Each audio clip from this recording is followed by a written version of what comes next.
1960களில் திருவான்மியூர் செல்வது என்றால் வேறு நகரத்திற்கே செல்வது போல் ஒரு எக்ஸ்பீரியன்ஸ்.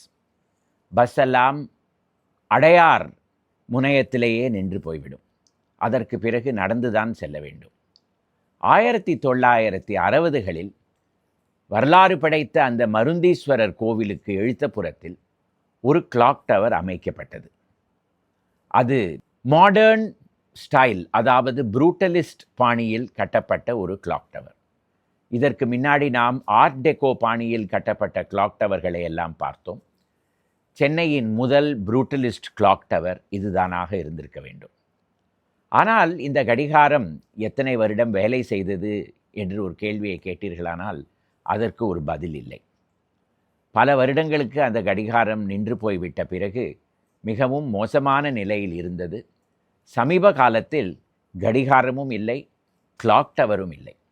ஆனால் திரு ராமானுஜர் மௌலானா அவர்கள் இதோடைய படங்களை எல்லாம் எடுத்து வைத்திருக்கிறார். அதையே நாங்கள் இந்த இடத்தில் காண்பித்து கொண்டிருக்கிறோம்.